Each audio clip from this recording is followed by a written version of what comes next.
Shavua Tov, Mazal Tov, Eliyahu Hanavi Zachor le Tov. Nous sommes à la veille de la fête de Shavuot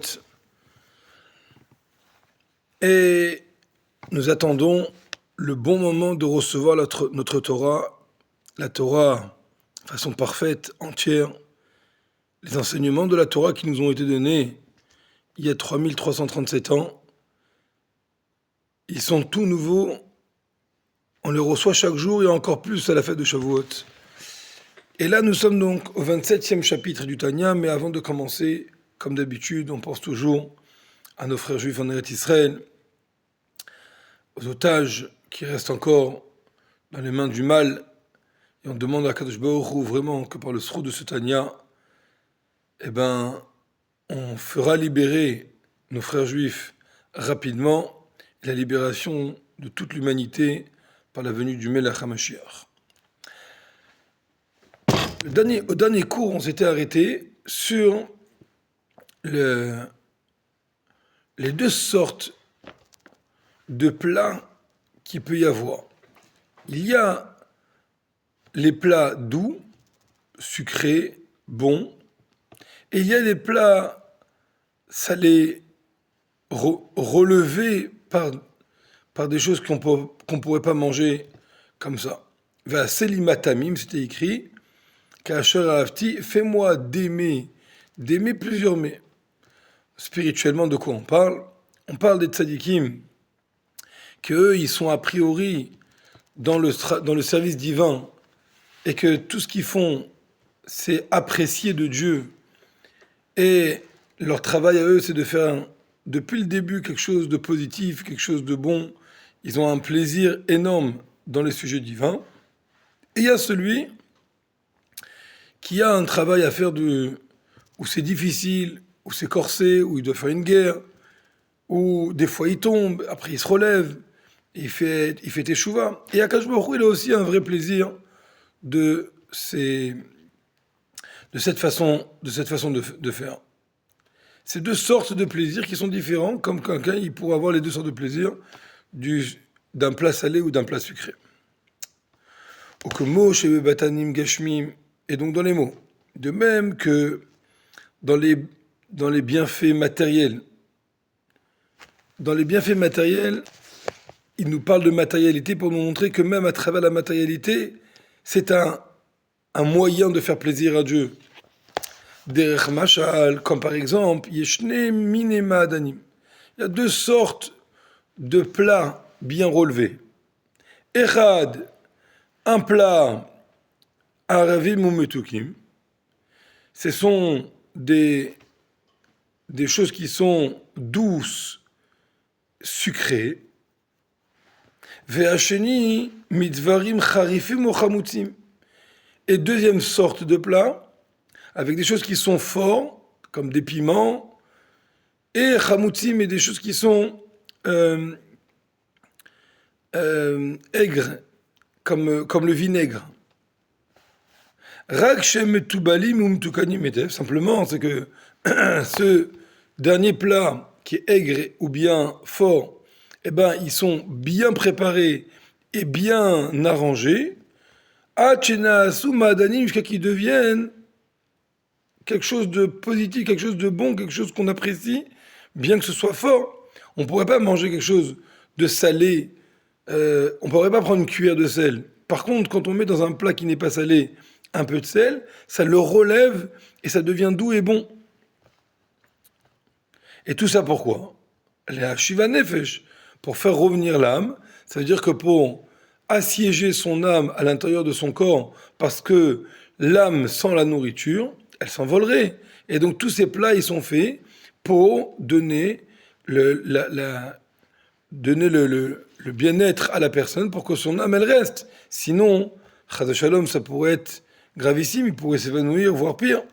Pourquoi? Parce que les forces profondes ne supportent pas de rester dans le corps s'il n'y a pas quelque chose qui les attache avec le corps.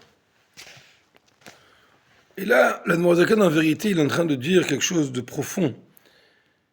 Que dans ce qui est fort, ça fait encore plus la vie que lorsque c'est doux et bon depuis le début. Regardez, si Chaz Shalom, ce que Dieu ne plaise quelqu'un, il s'évanouit. Vous savez qu'une des façons de réveiller quelqu'un qui s'évanouit, il y a plusieurs façons, mais une des façons, c'est de lui mettre des odeurs dans sa respiration pour qu'il puisse sentir des bonnes odeurs et revenir à la vie. Si on lui met des odeurs douces, sucrées, il ne va pas forcément revenir à la vie. Pour lui mettre, on dirait, un électrochoc, pour lui mettre quelque chose qui va ramener l'âme vraiment, c'est qu'on lui met des odeurs fortes. Et la force des choses, elle va ramener l'âme vers le corps et c'est comme ça qu'il va se réveiller. Et en vérité, il veut nous dire ici que la même chose, c'est dans le travail de Tzadikim et le travail des Bénonim. C'est non seulement que les deux, ce sont des plats que Akash Baruch Hu, il a du nachat ruach, qu'Hachem, il a du plaisir du travail de chacun d'entre eux.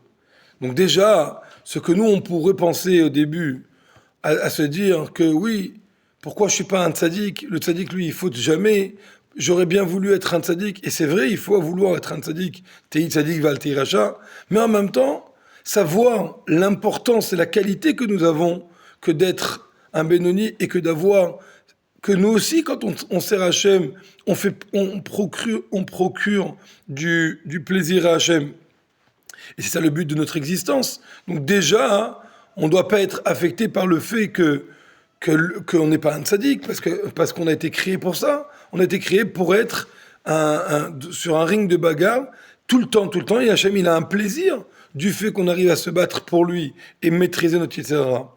Mais plus que ça encore, on voit que quelque part, ce travail du Benoni, qui est là pour ramener ce qui est fort, ça veut dire ramener ce qui est dur et le ramener vers Hachem, et bien quelque part ça fait encore plus de travail, encore plus de narratoire, encore plus de vitalité que celui du tzaddik directement. Vezeu shamarakatu kol pa'al Hachem lemanu. Et c'est ça qu'il a dit le verset. Tout ce qu'Hachem il a fait, c'est pour lui. Tout ce qu'Hachem il a fait, il n'est pas simplement pour lui, pour son, mais simplement il a fait pour ramener Hachem. C'est pour lui, c'est pour le ramener à Hachem.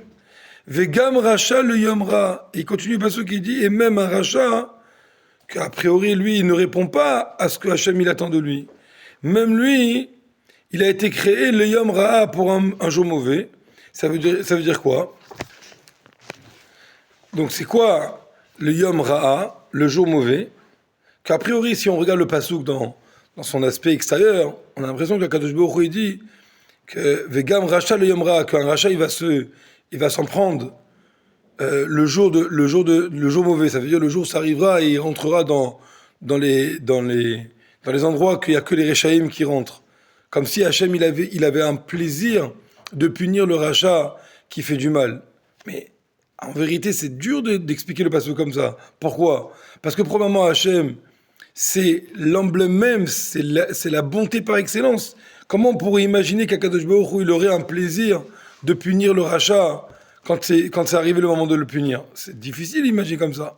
Et surtout, que si on parle de la punition spirituelle, autrement dit, le Gehinnom, mais dans ces cas-là, on l'aurait pas appelé le Yom Ra, le jour, on l'aurait appelé Laïla, parce que contrairement au Gan Eden qui s'appelle jour, le Gehinnom il s'appelle Laïla, et donc il aurait dû dire Vegam Racha le Laïla Ra, et non pas le Yom Ra. Pourquoi le jour mauvais? Simplement, c'est sûr et certain, ça qui dit le Hadmoazaken. Pirouche, c'est quoi l'explication de ce pasouk-là?